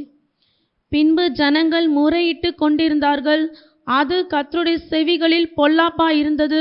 கர்த்தர் அதை கேட்டபோது அவருடைய கோபம் மூண்டது. கர்த்தருடைய அக்கினி அவர்களுக்குள்ளே பற்றி எரிந்து பாளையத்தின் கடைசியில் இருந்த சிலரை பட்சித்தது. அப்பொழுது ஜனங்கள் மோசேயை நோக்கி கூப்பிட்டார்கள். மோசே கர்த்தரை நோக்கி விண்ணப்பம் பண்ணினான். உடனே அக்கினி அவிழ்ந்து போயிற்று. நல்ல கவனிங்க, ஆரம்பத்திலேயே ஒரு அக்கினி பத்தி கொஞ்சம் பேரை கொண்டுச்சு. பாளையத்துக்கு கடைசி, நல்லா கவனிங்க, இஸ்ரவேல் ஜனங்கள் எல்லாம் பாளையத்துக்குள்ள இருப்பாங்க. இந்த பாளையத்துக்கு கடைசியில் இருக்கிறவங்க யாரு? பல ஜாதி அந்நிய ஜாதி வந்தாங்களே, அவங்களெல்லாம் பாளையத்துக்கு நடுவில் எல்லாம் வர முடியாது, அவங்கள கடைசியில தான் வச்சிருந்தாங்க. அப்போ முறையிட்டு கொண்டிருந்தது யாரு? அந்த பல ஜாதி ஆட்கள் தான், வெளி ஜனங்க தான். அவங்க தான் இவங்களை போட்டு கெடுத்துருவாங்க. ஏன் கர்த்தர் அவங்கள கொல்ல ஆரம்பிச்சாருனாக்கா, இவங்க பண்றதான காரியம் ஆவிக்குரிய ஜீவங்களும் கெடுத்துரும். நல்லா புரிஞ்சுங்க, ஆவிக்குரிய அனுபவங்கள் இல்லாத காரியத்தில் இருக்கிறவங்க பேச பேச பேச ஆவிக்குரியவங்க கெட்டு போயிடுவாங்க. தெரியுமா உங்களுக்கு? தெய்வ பக்தி இல்லாதவங்க பேசிக்கிட்டே இருந்தாங்கன்னா தெய்வ பக்தி உள்ளவங்களும் அவங்களுக்கு செவி கொடுத்துருவாங்க. அதனால அவங்க முறையிட்டு கொண்டே இருக்கிறாங்க. அப்போ முறையிட என்ன ஆகும்? ஏங்க என்னங்க உங்கள் கடவுள் இப்படி கொண்டு வந்து நம்மளுக்கு ஒரு கறி கூட கிடையாது, விளைஞ்சி எடுக்கிறதான ஒன்றால் வானத்துலேருந்து வர மண்ணாவை சாப்பிட்டு சலிச்சு போச்சு கர்மம், ஏன் இப்படியெல்லாம் பண்ணுறாங்க அப்படியெல்லாம் பண்ணுறாங்க அப்படி சொல்லி கேட்டுன்னு இருந்தாலும், ஆமாம் என்ன வாழ்க்கை இது அப்படி சொல்லி ஆவிக்குரியவங்களும் பேச ஆரம்பிச்சிடுவாங்க. அப்போ ஆவிக்குரியவங்க கெட்டு போகிறதுக்கு காரணம் என்ன? இந்த பல ஜாதி தான், தெய்வ பக்தி இல்லாதவங்க, பின்மாற்றக்காரங்க. இவங்கெல்லாம் சபைக்குள்ளே இருந்தாங்கன்னா அவங்க ஆவிக்குரியவங்களை கெடுத்து விட்டுருவாங்க. அதனால தான் உங்களுக்கு பேச்சு குறையட்டும், யாரிடத்துலையும் சுருக்கமாய் பேசுங்க, கேட்கறதுக்கு தீவிரப்படுங்க. அப்போ கேட்கறதுக்கு தீவிரப்படுனா அவங்க பேசுறதுக்கு கேட்கறதில்ல, தேவனுடைய வார்த்தையை கேட்கறதுக்கு தீவிரப்படுங்க. பேசுவதுக்கு தாமதமாக இருங்க, அதிகமாக பேசாதீங்க. அதிகமாக பேசினா உங்கள் ஆத்மாவை அவங்க நாசம் பண்ணிட்டு போயிடுவாங்க. ஜாக்கிரதையாக இருங்க. பக்தி இல்லாதவங்கள்ட்டையும் பக்தி இருக்கிறவங்கள்ட்டையும் நம்ம பழகும் போது ரொம்ப எச்சரிக்கையாக தான் பழகணும். அந்த மாதிரி காரியம் அவர்கள் முறையிட்டு கொண்டிருக்கும் போது கர்த்தருடைய பார்வையில் அது ரொம்ப பொல்லாப்பா இருந்துச்சு. இவங்க கெடுத்துருவாங்களே, என் ஜனங்களை இவங்க கெடுத்துருவாங்களே சொல்லி கர்த்தருடைய அக்கினி இறங்கிடுச்சு. அந்த பக்கம் இறங்கின உடனே பாளையத்தில் கடைசியில் இருக்கிற அந்த அந்நிய ஜாதிகளை பட்சிக்குது. இப்போ ஜனங்கள் என்ன செய்தாங்க? இஸ்ரவேல் ஜனங்கள் பயந்துட்டாங்க. அவங்கள எரிச்சிக்கிற அக்கினி அப்படியே உள்ள வந்துச்சுன்னா நம்ம செத்துருவோம். அப்போ மோசையை கூப்பிட்டாங்க. ஏன்னா இவங்களுக்கு தான் உரிமை இருக்கு. மோசையை கூப்பிட்றாங்க, மோசை எங்களை காப்பாத்து, எரியுது அப்படி சொல்லி. அப்போ மோசை ஆண்டவர்கிட்ட, ஆண்டவரே இவங்களெல்லாம் கொண்டு போட்டின்னா யாரும் உண்மை ஆராதிப்பாங்க, யாரும் நமக்கு ஜனமாக இருப்பாங்க, அப்படி தான் பேசியிருப்பாங்க. அதனால் மோசை வார்த்தை வந்த உடனே ஆண்டவர் என்ன பண்ணார்? நெருப்பை அணைச்சி விட்டார். கொஞ்ச நாள் ஆச்சு. அதுக்கப்புறமா உடனே அழுவல. இன்னும் அந்நிய ஜனங்கள் இருக்கிறாங்க. இன்னும் நிறைய பேர் சாவல. இன்னும் கொஞ்சம் இருக்கிறாங்க. அப்போ அவங்க என்ன பண்ணாங்க, மறுபடியும் இறைச்சி அப்படின்னு மொத்தம் 4வது வசனத்தில் எங்களுக்கு இறைச்சி யார் கொடுப்பா அப்படின்னு சொல்லி ரொம்ப அழுதாங்க. ரொம்ப அழுதாங்க. இப்போ ஆண்டவர் என்ன பண்ணார், மறுபடியும் நெருப்பு கொளுத்தக்கூடாது, அதனால் இவங்களுக்கு நம்மளே இறைச்சி கொடுப்போம் அப்படி சொல்லிட்டு தான் காடைகளை அனுப்புனார். காடைகளை கொண்டு வந்தது அதுக்கு தான். அப்போ இவங்க முறுமுறுத்தாங்க. இதெல்லாம் நடந்து முடிஞ்சிச்சு. இதெல்லாம் நடந்து முடிஞ்சிச்சு. அப்போது இவன் வழிப்பிரயாணத்தில் வரும்போது என்ன செய்தான், இந்த பல ஜாதியில் இருக்கிற ஒரு பொண்ணை என்ன பண்ணா, கல்யாணம் பண்ணான். அதுதான் எத்தியோப்பியா ஸ்திரீ. கருப்பு இனத்தை சேர்ந்த ஒரு பெண்ணை கல்யாணம் பண்ணான். அப்போது ஆரோனும் மீரியாமும் முறுமுறுத்தாங்க. அவங்க என்ன முறுமுறுத்திருப்பாங்க யோசித்து பாருங்க. என்ன முறுமுறுத்திருப்பாங்க? படிமா இப்போ 12வது அதிகாரம் 1வது வசனத்திலிருந்து. எத்தியோப்பியா என்னாகாமம் 12வது அதிகாரம் 1வது வசனத்திலிருந்து. எத்தியோப்பியா தேசத்து ஸ்திரீயை மோசே விவாகம் பண்ணியிருந்தபடியினால் மிரியாமும் ஆரோனும் அவன் விவாகம் பண்ணின எத்தியோப்பியா தேசத்து ஸ்திரீ நிமித்தம் அவனுக்கு விரோதமாய் பேசி, கர்த்தர் மோசை கொண்டு மாத்திரம் பேசினாரோ, எங்களை கொண்டும் அவர் பேசினதில்லையோ என்றார்கள். அவன் பரிசுத்தத்தை இழந்துட்டான். அதனால அவங்கள கொண்டு பேசல, எங்களுக்கும் ஆண்டவர் பேசுறாரு. அதனால தான் அவனை விட்டுட்டு எங்க கிட்ட வந்து பேச ஆரம்பிச்சாரு. இப்படி ஆரம்பிக்கிறாங்க அவங்க. அவன் பரிசுத்தத்தை இழந்துட்டான், இப்போ எங்க கிட்ட ஆண்டவர் பேச ஆரம்பிக்கிறாருன்னு கொண்டு வந்தாங்க. அப்போ எத்தியோப்பியா ஸ்திரியை விவாகம் பண்ணியது நிமித்தம் அப்படின்னோடனே அந்த எத்ரோவுடைய மீதியானியருடைய ஸ்திரீ அப்படி 30 வருஷத்துக்கு முன்னால் அவன் கல்யாணம் பண்ணதுக்கு இப்போ பேசுகிறான் அப்படின்னு நிறைய ஊழியக்காரங்க சொல்கிறாங்க. அது தப்பு, ராங். அப்படி இல்லை. அவளுக்கு பேர் போட்டிருக்கு, இவளுக்கு பேர் போடலை. அவங்க மாமனுக்கு எத்தியோப்பியா அப்படி எத்ரோ அப்படின்னோடனே எத்தியோப்பியா கிடையாது, அவன் எத்தியோப்பியா தேசத்தை கிடையாது, மீதியானியராச்சாமே. அவன் எப்படி எத்தியோப்பியாவை மாறுவான்? அவன் பேருக்கு ஒவ்வொன்று அர்த்தம், காரண பேர்கள் தான் அது வருது. எத்ரோ அது இதெல்லாம் வருது. அவனுக்கு இன்னொரு பேர்லாம் இருக்குன்னு நான் உங்களுக்கு அடுத்த வாரம் அந்த டீட்டெயிலாக எடுத்துன்னு வந்து தரேன். ஆகவே நாம் சரியான விதத்தில் தான் வேதத்தை படித்து புரிஞ்சிக்கணும். கோக்கு மாக்கா கண்ணுக்கு நம்மளுக்கு மூளைக்கு எட்டின மாதிரிலாம் பிரசங்கம் பண்ணக்கூடாது. சரியாய் ஆதாரத்தோடு தான் நம்ம பண்ணணும். ஆகவே இப்போ இவர் கல்யாணம் பண்ணார். கல்யாணம் பண்ணதான இந்த எத்தியோப்பியா ஸ்திரீ மட்டும் பரிசுத்தத்தை நீ பரிசுத்தத்தை இழந்துட்ட, நீ இந்த வயசுலேயே இவ்வளோ கல்யாணம் பண்ணி குடும்ப வாழ்க்கை செய்ய போயிட்ட அப்படி இப்படி சொல்லிட்டாங்க. ஏன்னா இவங்க ஆசாரியன் தீர்க்கதரிசிகளாச்சே. அப்படி சொல்லும்போது கர்த்தர் அதை கேட்டார். 2வது வசனம். கர்த்தர் மோசை கொண்டு மாத்திரம் பேசினாரோ, எங்களை கொண்டும் அவர் பேசினதில்லையோ என்றார்கள். கர்த்தர் அதை கேட்டார். பார்த்தீங்களா, இவங்க எந்த காரியத்தை நீ என்னைக்கு கல்யாணம் பண்ணி அன்னைக்கே உன் பரிசுத்தம் க்ளோஸ் ஆனதால தான் கர்த்தர் எங்கிட்ட பேச ஆரம்பிச்சிட்டார், உங்கள்கிட்ட இனிமேல் பேச மாட்டார் அப்படி இப்படி சொல்கிறான். பயங்கரமாக பேசுகிறாங்க. நீ எப்படி இந்த வயசில் கல்யாணம் பண்ணலாம்? இன்னும் அவர்கள் முறுமுறுத்தாங்க அப்படின்னு சொன்னால் என்ன காரியத்தை கொண்டு முறுமுறுத்தாங்க அப்படின்னா, ஏற்கனவே சிப்போராவை கல்யாணம் பண்ணத்தானே. சிப்போராவை கல்யாணம் பண்ணிட்டு நீ குழந்தை பெற்றுட்டு வரும்போது நீ குடும்ப வாழ்க்கை செய்ய போகும்போது கர்த்தர் உன்னை கொலை பண்ண தானே வந்தார். குடும்ப வாழ்க்கை செய்யக்கூடாது தானே கர்த்தர் உன்னை கொலை பண்ண வந்தார். அப்போ நீ பிரதிஷ்டை பண்ணிட்டு இப்போ ஏன் அந்த பிரதிஷ்டை உடைச்ச? அப்போ நீ பிரதிஷ்டை பண்ணதானே, இப்போ எதுக்கு அந்த பிரதிஷ்டை நீ உடைக்கிற? அதுதாங்க முறுமுறுப்பு. இவங்களுடைய எண்ணத்தின்படி, இவங்களுடைய பார்வையின்படி பிரதிஷ்டையை உடைச்சிட்டான் அப்படி சொல்லி தான் இவங்க எண்ணம் இருந்துச்சு. ஆனால் கர்த்தர் கேட்டார். கர்த்தர் இப்போ 3வது வசனத்தில் பேசுகிறார். மோசையை கூப்பிட்டாரு. ஆரோனா வா, மீரியாமா வா அப்படி சொல்லி கூப்பிட்றாரு. எங்கே வர்றாரு? ஆசரிப்பு கூடாரத்துக்கு வாங்க அப்படி சொல்லி கூப்பிட்றாரு. இப்போ இவங்க எது கூப்பிட்றாங்கன்னு மோசைக்கும் தெரியாது, மீரியாமுக்கும் தெரியாது, ஆரோனுக்கும் தெரியாது. இப்போ மோசை ஆண்டவர் கூப்பிட்டாரு, மீரியாமை கூப்பிட்டாரு, ஆரோனையும் கூப்பிட்டாரு. நீங்கள் வாங்க என் கூடாரத்துக்கு வாங்க அப்படி சொல்கிறார். படிமா. மோசையானவன் பூமியில் உள்ள சகல மனிதரிலும் 4வது வசனம். சடுதியிலே கர்த்தர் மோசேயையும் ஆரோனையும் மிரியாமையும் நோக்கி, நீங்கள் 3 பேரும் ஆசரிப்பு கூடாரத்துக்கு புறப்பட்டு வாருங்கள் என்றார். எங்கோரி வாங்க, 3 பேரும் வாங்க, ஆசரிப்பு கூடாரத்துக்கு வாங்க அப்படி சொல்றாரு. இப்போ எங்கோரி எஸ்டார் ஆண்டவர் வந்துட்டாங்க. இப்போ வந்துட்டாங்க. வந்த உடனே கீழே என்ன நடக்குது? கர்த்தர் மேகத்தூணியில் இறங்கி கூடார வாசலிலே நின்று. நல்லா கவனிங்க. கர்த்தர் இப்போ மேகத்தில் இறங்கிட்டார். மேகத்தில் இறங்கினா என்ன நடக்கும்? ஃபுல்லாக புகை மூட்டமாக ஆயிடுச்சு. புகை மூட்டமாகி ஆரோன் நிற்கிறான், மோசே நிற்கிறான், மீரியாம நிற்கிறா. இவங்க நிற்கிற இடம் தெரியும், ஆனால் ஒருத்தர் பார்த்துக்க முடியாது. ஒருத்தரை ஏன் பார்த்துக்க முடியாதுன்னு பின்னால் சொல்கிறேன். ஒருத்தர் பார்த்துக்க முடியாது. இப்போ அவர் மேகத்தின் நடுவில் தான் வந்து பேசுவார். ஏன்னா கடவுளை பார்க்க முடியாது. இப்போ ஆண்டவர் அந்த மேகத்து நடுவில் வந்துட்டார். இப்போ யாரு கண்ணுக்கும் தெரியல, பேசுகிற சவுண்டு மட்டும் கேட்டுக்கலாம். பேசுகிற சவுண்டு மட்டும் கேட்டுக்கலாம். மோசே பேசுனாலும் தெரியும் அவங்க மோசையுடைய குரல் என்னன்னு. மீரியாம் பேசினாலும் தெரியும் மீரியாம் குரல் என்னன்னு. ஆரோன் பேசினாலும் தெரியும் இவங்க 3 பேருக்கும் யாருடைய குரல்னு. அப்போ இவங்க 3 பேர் குரல் இல்லாமல் இன்னொரு குரல் வருது அப்படி சொன்னால் அது தேவனுடைய குரல் தான், தேவனுடைய குரல். இப்போ தேவன் பேச ஆரம்பிக்கிறார். கீழே. அப்பொழுது அவர், என் வார்த்தையை கேளுங்கள், உங்களுக்குள்ளே ஒருவன் தீர்க்கதரிசியாய் இருந்தால் கர்த்தராகிய நான் தரிசனத்தில் என்னை அவனுக்கு வெளிப்படுத்தி சொப்பனத்தில் அவனோட பேசுவேன். நல்லா கவனிங்க, அவர் எங்க வராரு பாருங்க. ஏய் நீ பரிசுத்த குலைச்சிட்ட, இனிமே உங்கள்கிட்ட ஆண்டவர் பேச மாட்டார், அவர் எங்கிட்ட பேசுறார், எங்ககிட்ட பேசுறார் அப்படி சொல்ல வந்துட்டாங்களே. அதுக்கு தான் ஆண்டவர் சொல்ற, டேய் உங்களுக்குள்ளே ஒரு தீர்க்கதரிசியா இருந்தா நான் அவங்ககிட்ட சொப்பனத்துல பேசுவேன், தரிசனத்துல பேசுவேன், நேரா பேசுவேன். நான் அவங்ககிட்ட பேசிட்டு இருக்கும்போது நீ எப்படி பேசலாம்? ஆண்டவர் அவங்ககிட்ட பேசலாம், பரிசுத்தத்தை குலைச்சிட்டான், நீ எப்படி சொல்லலாம்? அங்கதான் வர்றார். பஞ்சாயத்து எங்க போகுது பாருங்க. இப்படி எப்படி சொல்லலாம், நீயே இப்படி முடிவு பண்ணிக்கலாம் அப்படி சொல்றார். அடுத்தது, என் தாசனாகிய மோசையோ அப்படிப்பட்டவன் அல்ல. எங்க வர்றாரு பார்த்தீங்களா ஆண்டவர்? என் தாசனாகிய மோசையோ அப்படிப்பட்டவன் அல்ல. நீ யோசிக்கிற மாதிரி அவன் கிடையாது, நீ யோசிக்கிற மாதிரி கிடையாது. என் தாசனாகிய மோசே அப்படிப்பட்டவன் அல்ல, என் வீட்டில் எங்கும் உண்மை உள்ளவனா இருக்கிறான், எனக்கு பயந்து நடக்கிறான் அப்படி சொல்றான். என் வீட்டில் எங்கும் அவன் உண்மை உள்ளவன், நான் அவனுடன் மறைப்பொருளாக அல்ல முகமுகமாகவும் பிரத்யட்சமாகவும் பேசுகிறேன். எப்படி சொல்றாரு பாருங்க ஆண்டவர். நீ சொல்ற மாதிரி அவன் பரிசுத்தத்தை இழந்து நான் அவங்கள்ட்ட பேசாம போயிடல, நான் அவங்கள்ட்ட பேசிட்டு தான் இருக்கிறேன், மறைமுகமா கூட பேசல. மறைமுகமா அப்படின்னு அர்த்தம், யாரோ பிரசங்கம் பண்ணாங்க, நான் அதை கேட்டேன், ஆண்டவர் என்கிட்ட பேசினார் அப்படின்னு அவங்க பிரசங்கத்தை வச்சு எடுத்துக்கிட்டேன். யாரோ பாட்டு பாடினாங்க, அந்த பாட்டு மூலியமா கர்த்தர் என்கிட்ட பேசினார், அந்த மாதிரி எடுத்துக்கிட்டேன்.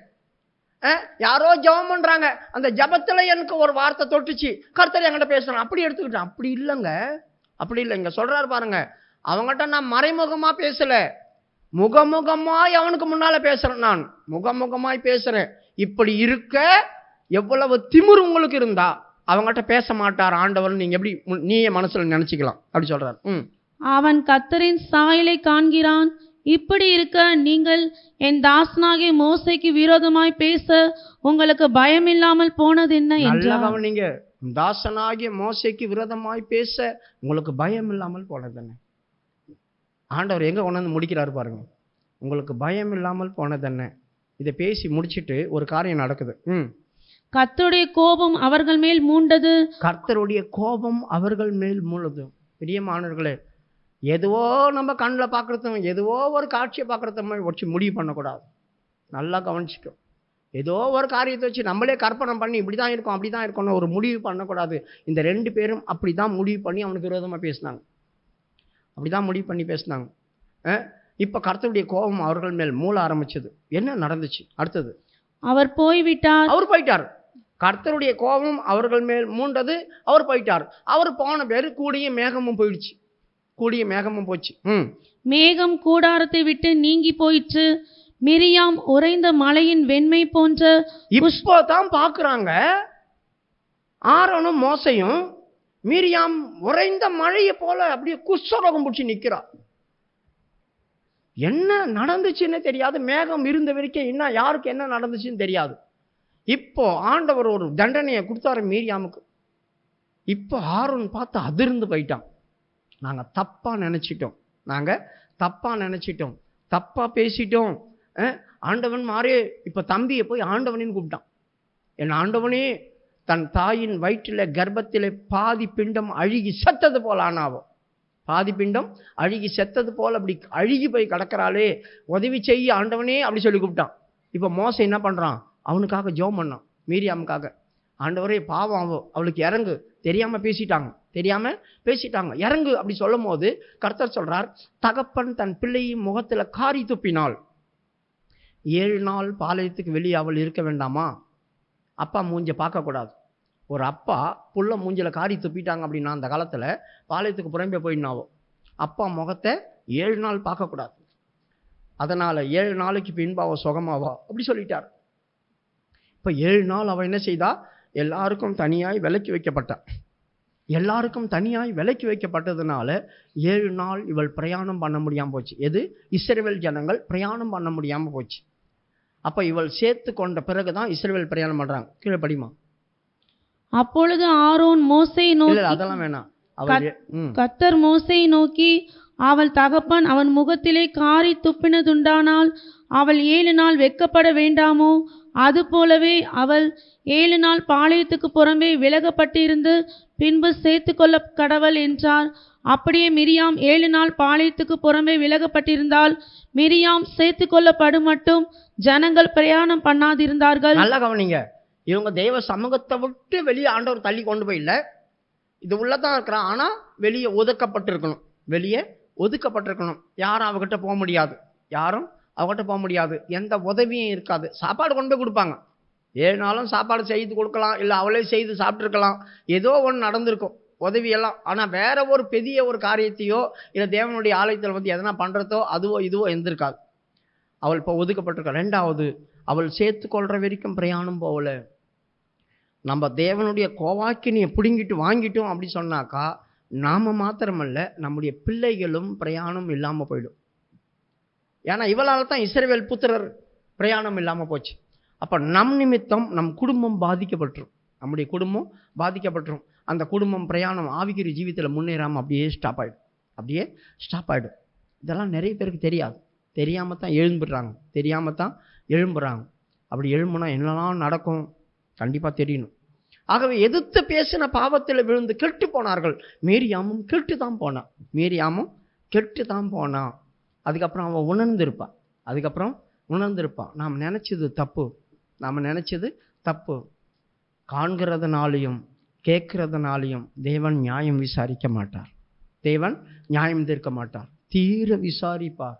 இப்போ தீர விசாரித்து தான் ஒவ்வொரு காரியத்தையும் கர்த்தர் செய்வார். நம்ம பார்க்குறதும் கேட்குறதும் வச்சு நம்ம மனுஷங்க தான் ஜட்ஜ்மெண்ட் பண்ணுவோம். தேவன் அப்படி பண்ண மாட்டார்.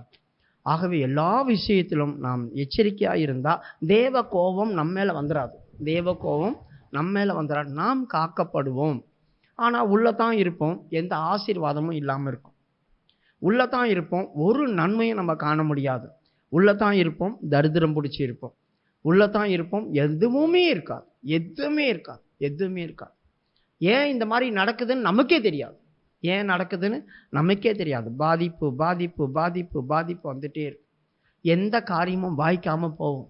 யாருடைய கண்களும் தயவு இல்லாமல் போயிடும்.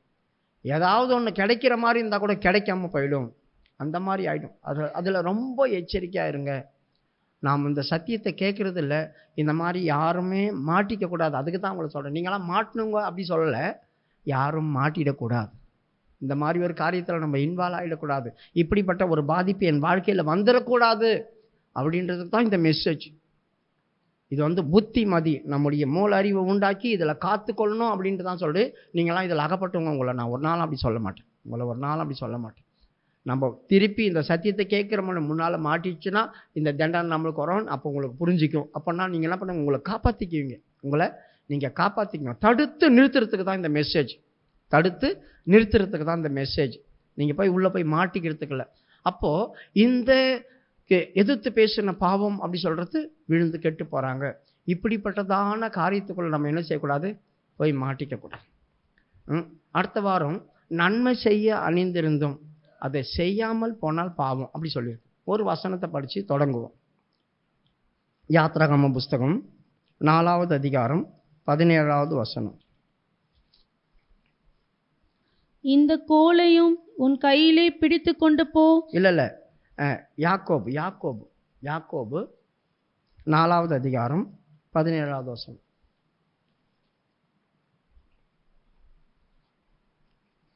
ஆதலால் ஒருவன் நன்மை செய்ய அறிந்தவனாயிருந்தும் அதை செய்யாமற் போனால் அது அவனுக்கு பாவமாயிருக்கும். ஒருவன் நன்மை செய்ய அறிந்திருந்தும், எனக்கு இப்ப நன்மை செய்ய தெரியும், அதை தெரிஞ்சு கூட நான் செய்யாம இருந்தேன்னா அதுதான் பாவம். அப்ப எந்த நன்மையை எனக்கு தெரிஞ்சு நான் செய்யாம போறேன் அப்படின்றத தான் அடுத்த வாரம் உங்களுக்கு சொல்லித்தார். கண்களை மூடுவோமா? ஏன்னா நன்மை எத்தனையோ நன்மை இருக்கு. ஆனால் எவ்வளோ நன்மையில் எனக்கு நன்மை செய்ய தெரிஞ்சிருந்தோம் அதை நான் செய்யலையே. அதை நான் செய்திருந்தால் அவங்க காப்பாற்றப்பட்டிருப்பாங்களே, அதை செய்திருந்தால் அவங்க தப்பிச்சிருப்பாங்களே, அதை செய்திருந்தால் அவங்க காப்பாற்றி ஏதாவது ஒரு நன்மை கிடச்சிருக்குமே. அப்போ அந்த நன்மை எனக்கும் சேர்ந்து வந்திருக்குமே, அப்போ நான் தெரிஞ்சு கூட விட்டுட்டேனே, அது என் வாழ்க்கையில் பாவமாக மாறும். நான் இப்போ எடுக்கிறதான எல்லா காரியமும் சின்ன விஷயங்கள் தான். நம்முடைய வாழ்க்கையில் நடைமுறையில் வர்றதான காரியத்தை தான் நான் சொல்லித்தரேன் உங்களுக்கு. ரொம்ப ஆழமாக போக மாட்டேன். நம்ம ப்ராக்டிக்கலாக நீங்கள் உண்மையாக இந்த பைபிள் ஸ்டடிக்கு தொடர்ந்து வந்தீங்கன்னா உங்கள் வாழ்க்கையில் பெரிய காரியங்களை நீங்கள் தெரிஞ்சுப்பீங்க. ரொம்ப பெரிய காரியங்களை நீங்கள் தெரிஞ்சுப்பீங்க. நம்முடைய ஜீவியம் எப்படி போயிட்டுருக்குன்னா, எகிப்துலேருந்து வெளியே வந்தோமா வரலையா அதாவது தெரிஞ்சுக்கும். எகிப்துலேருந்து இன்னும் வெளியே வந்தோமா வரலையா அதையாவது நீங்கள் தெரிஞ்சுப்பீங்க. ஏன்னா நம்ம இப்போ கானானுக்குள்ளே போகிறதுக்கு ரெடியாக இருக்கிறோம். ஆனால் இன்னும் எகிப்துக்குள்ளேருந்தே வெளியே வரல அப்படின்னா எப்போ கானானுக்குள்ளே போகிறது? இன்னும் வழி பிரயாணம் போகணுமே. அப்போ எகிப்திலேருந்து முதலாவது வெளியே வரணுமே. அதனால தான் உன் அடிமைதான வீடாகிய எகிப்து தேசத்திலிருந்து உன்னை புறப்பட பண்ணின உன் தேவனாகிய கர்த்தர் நான். என்ன அவர் தான் வெளியே கொண்டு வந்து விடணும். நானாக வந்துட முடியாது. அவர் தான் என்னை புறப்பட பண்ணணும். வெளியே போன்னு தள்ளி விடணும். அது வரைக்கும் என்னை எகிப்து இழுத்துக்கிட்டே இருக்கும், காந்தகம் மாதிரி. அந்த ஒரு சூழ்நிலை நமக்கு வராது. சத்தியத்தை அறிவீர்கள், சத்தியம் உங்களை விடுதலையாக்கும். அவ்வளோதான் நான் சொல்லுவேன். சத்தியத்தை அறிவீர்கள், சத்தியம் உங்களை விடுதலையாக்கும். கர்த்தர் எல்லா சூழ்நிலையிலிருந்து நம்மளை விடுதலையாக்க முடியாது. ஸ்தோத்திரம் பண்ணுவோம்.